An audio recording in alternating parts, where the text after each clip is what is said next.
El pasado domingo 26 de enero recibimos una trágica noticia: el fallecimiento de la legendaria figura del baloncesto Kobe Bryant, apenas a la edad de 41 años, y de su hija Gianna María a la edad de 13 años. Otras 7 personas también fallecieron en aquel trágico accidente. La muerte no solamente es para los pobres y los desconocidos, es también para los ricos, es también para los famosos. La Biblia dice que la muerte pasó a todos los hombres, por cuanto todos pecaron, y usted y yo estamos también condenados a muerte. Pero hoy veremos la esperanza que el Señor tiene para nosotros en su palabra.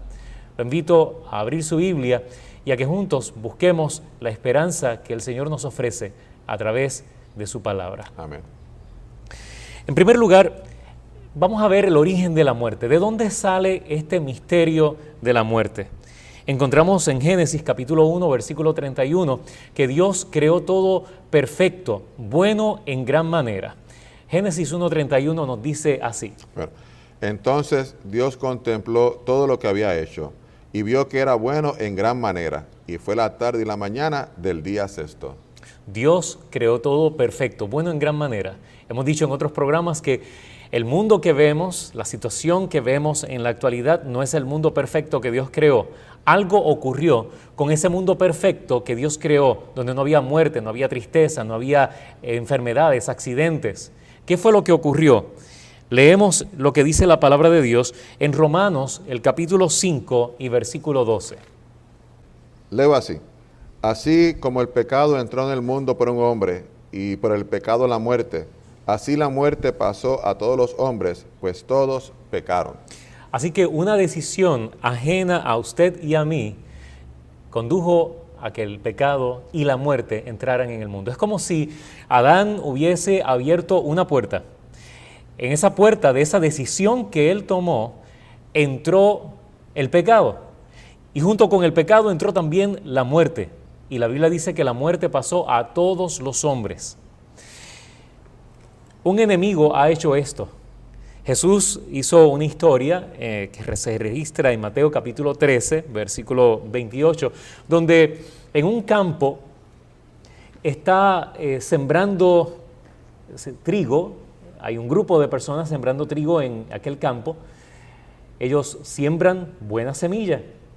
Pero sucede que durante la noche un enemigo de aquel granjero entra con sus secuaces y siembra semilla de maleza, semilla mala, semilla de cizaña. Cuando comienza a crecer la semilla, ambas crecen, crece la cizaña y crece el trigo. Sucede que el trigo y la cizaña se parecen mucho y hay que esperar al momento de la cosecha, al momento cuando ya está maduro el grano, para entonces darse cuenta cuál es trigo y cuál es cizaña.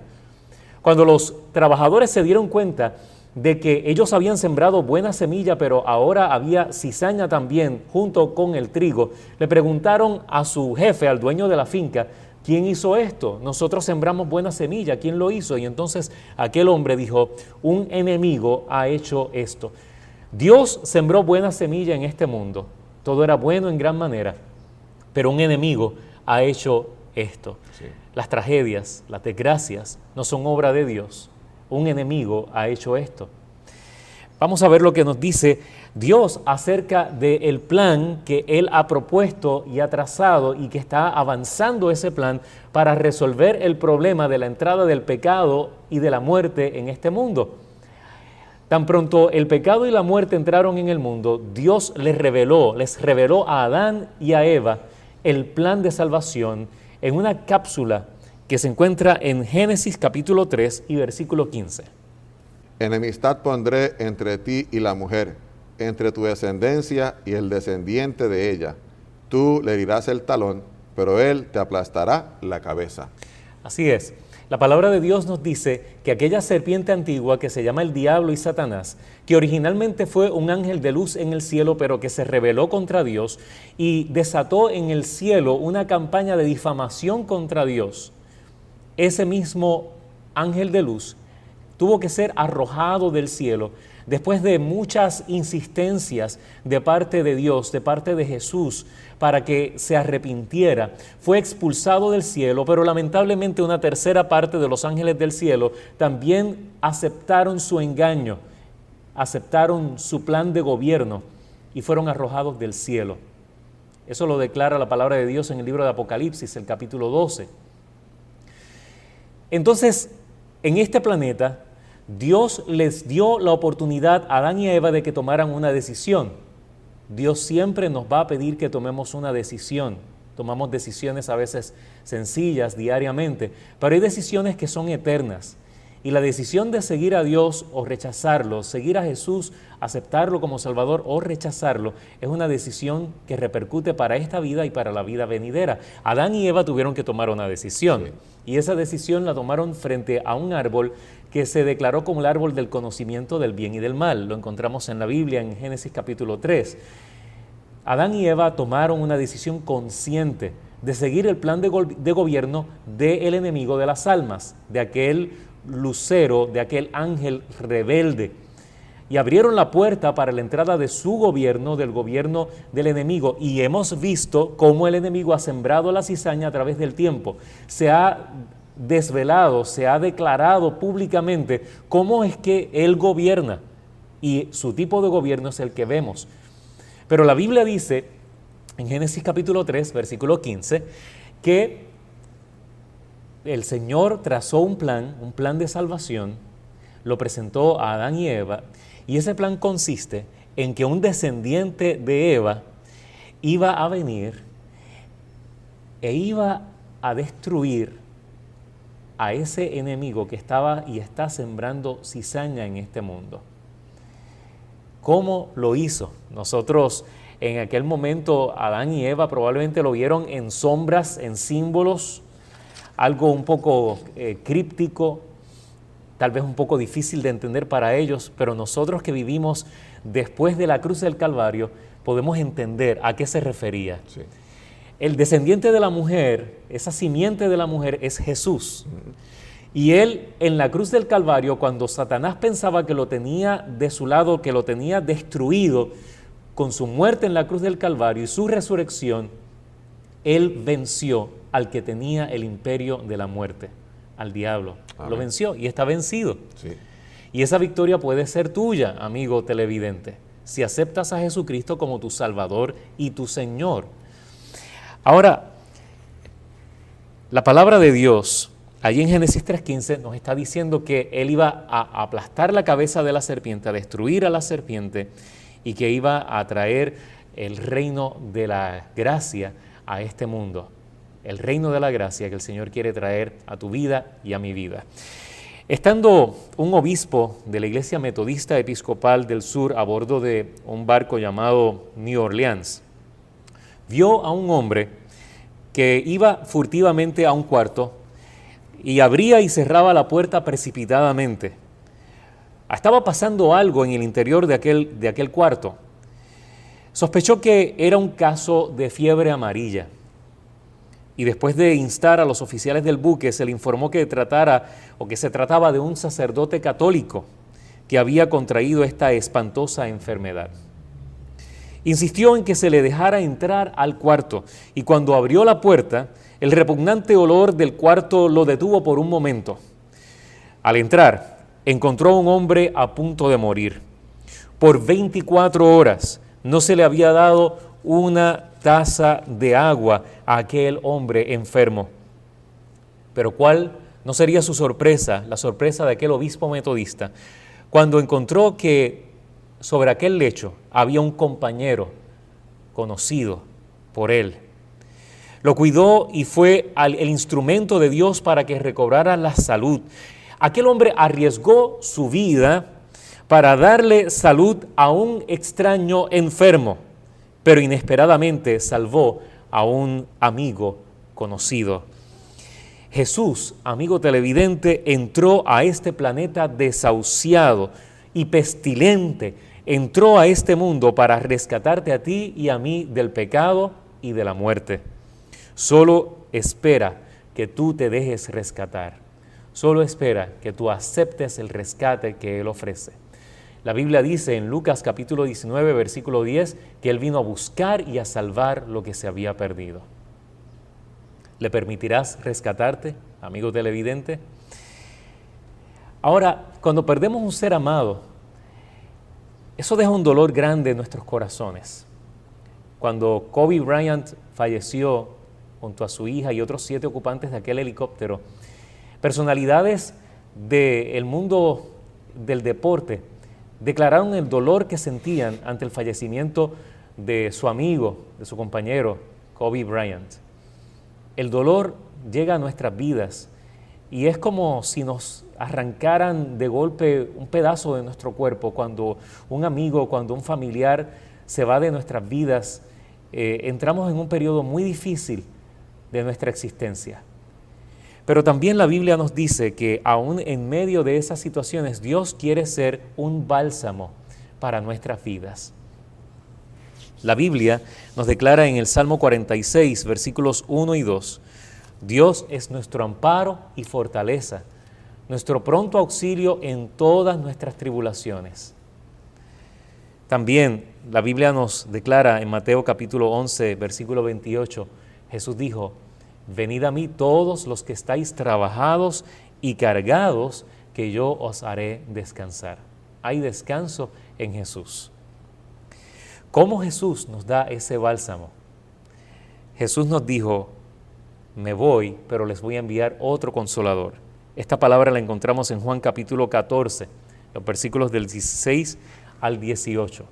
Y yo rogaré al Padre para que os dé otro consolador, que esté con vosotros siempre, al Espíritu de verdad, a quien el mundo no puede recibir, porque no lo ve ni lo conoce, pero vosotros lo conocéis, porque está con vosotros y estará en vosotros. No os dejaré huérfanos, volveré a vosotros. El Espíritu Santo es simbolizado en la palabra de Dios por el aceite de oliva. Cuando en el Salmo 23 dice, unges mi cabeza con aceite, se refiere a que los pastores de ovejas andaban con un envase con bálsamo. El bálsamo estaba hecho de aceite de oliva y de un bálsamo que extraían de un árbol del Medio Oriente. Esa era la medicina que ellos utilizaban para curar las heridas de las ovejas. La Biblia dice, tú unges mi cabeza con aceite, tú sanas mis emociones, tú sanas mi corazón. Cuando estamos pasando por esos momentos difíciles, amigo televidente, que perdemos un ser amado, el Espíritu Santo quiere ser el bálsamo que sane, que alivie esas heridas de tu corazón. Gloria a Dios. Se cuenta que una señorita tenía un perro al que quería mucho, pero un día aquel animalito se enfermó y al poco tiempo murió. Y los que tenemos mascotas sabemos cuánto amamos y cómo son parte de nuestra familia esas mascotas. La muchacha se sintió muy triste, se sentía muy sola sin su perro, pero en eso llegó una amiga a quien ella amaba con todo su corazón y en su compañía se sintió aliviada. Se consoló de la pérdida de su perrito que había sido su fiel guardián. Pero la amiga contrajo una grave enfermedad que le costó la vida y la aflicción de la muchacha fue tan grande que no hallaba consuelo. Para distraerse un poco, salía a su jardín donde tenía un rosal muy hermoso, pero para colmo de su tristeza, notó que la planta estaba marchita y seca. Entonces, casi con desesperación, lloraba y se quejaba de su triste condición, de su triste suerte, diciendo, nada perdura en mi vida, se murió mi perro fiel, mi amada amiga también falleció y ahora mi bello rosal se ha secado. ¿Te has sentido alguna vez de esa manera? Que todo lo que emprendes fracasa. ¿Has sentido una pérdida tras otra que lacera tu corazón y te llena de tristeza? Amigo televidente, en una de tantas veces, un señor oyó a aquella joven quejarse de su condición y le dijo, señorita, usted no conoce a Jesucristo, un amigo que nunca muere. En su compañía hay placeres que nunca se acaban. Es verdad que todas las cosas en esta vida son pasajeras, pero las cosas del Señor son eternas. Cuando recibimos a Jesús, Él trae consigo el bálsamo que sana nuestras heridas, que sana nuestro corazón, cuando aprendemos a confiar completamente en Él, que es el buen pastor, que unge nuestra cabeza, nuestras emociones, con el aceite, con el bálsamo de su Espíritu Santo. Pero no solamente Él quiere darnos ese bálsamo, ese alivio a nuestro corazón, a nuestras heridas emocionales. Como dijimos, también Jesús no solamente murió por nosotros en una cruz, sino también Él resucitó. Él ha vencido la muerte. En Oseas, el capítulo 13, versículo 14, hay un pasaje, una declaración bíblica que me llena de emoción. Yo los redimiré del poder del sepulcro, los libraré de la muerte. Muerte, yo seré tu muerte. Sepulcro, yo seré tu destrucción. Me emociona estas palabras porque salen de mi héroe, de Cristo Jesús, que ha vencido la muerte.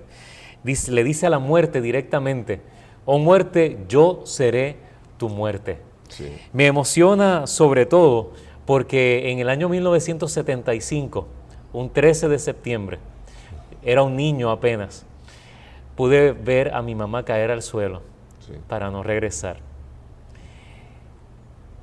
¿Sabes? Si no hubiese tenido esta esperanza, aún siendo un pequeño niño, hubiese sido mucho más difícil. Sí. Pero ya había conocido esta esperanza, la esperanza de la resurrección.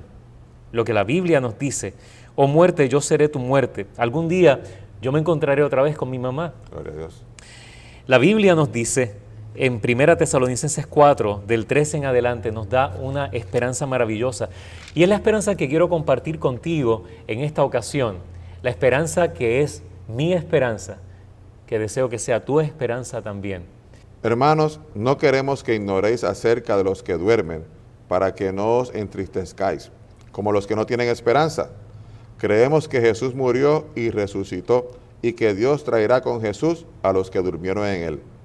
Por eso os decimos en palabra del Señor, que nosotros que vivimos, que habremos quedado hasta la venida del Señor, no precederemos a los que durmieron. Porque el mismo Señor descenderá del cielo con voz de mando, con voz de arcángel y con trompeta de Dios. Y los muertos en Cristo resucitarán primero. Luego nosotros, los que estamos vivos, los que hayamos quedado, seremos arrebatados junto con ellos en las nubes a recibir al Señor en el aire, y así estaremos siempre con el Señor. Por tanto, alentaos unos a otros con estas palabras. Vamos a analizar brevemente este pasaje. El apóstol Pablo les está hablando a los tesalonicenses que han perdido varios seres amados, están pasando por ese dolor, por esa angustia, esa tristeza, y pensar que tal vez nunca más se van a ver. Pero él les dice: hermanos, no queremos que ignoréis acerca de los que duermen. La muerte, para el que acepta a Jesucristo como su Salvador, es apenas un sueño, es una despedida momentánea. Para que no os entristezcáis como los otros que no tienen esperanza. ¿Cuál es la esperanza? Que Jesús murió y resucitó. Así también Dios traerá con Él, con Jesucristo, a los que durmieron, a los que murieron en Cristo. Por lo cual, os decimos esto en palabra del Señor, que nosotros que vivimos, que habremos quedado hasta la segunda venida de Cristo en gloria, no precederemos a los que durmieron. En su segunda venida Jesús vendrá con poder y gran gloria. Sí. La primera vez Jesús vino como cordero para dar su vida por nosotros. Sí. Es importante señalar que Él dijo en Juan capítulo 10, nadie me quita la vida, yo la pongo de mi propia voluntad, porque Él vino para dar su vida en nuestro lugar, para morir la muerte segunda, la muerte eterna, para destruir al que tenía el imperio de la muerte. Así que Jesús vino intencionalmente para morir. Algunos me han dicho, pero Jesús no va a volver por segunda vez, porque si vuelve le hacen peor que al principio, porque ahora la gente es más mala. Eso yo lo he escuchado muchas veces. Pero la Biblia dice que la primera vez Jesús vino como cordero para dar su vida. Era su plan. De hecho, el apóstol Pedro, discípulo de Jesús, cuando Jesús le dijo previo a su muerte, le dijo que Él iba a dar su vida por nosotros, Pedro le dijo, no jamás esto te acontezca. Y Jesús tuvo que reprenderlo y decirle, yo vine para morir, yo vine para dar tu vida por ti, Pedro. Sí.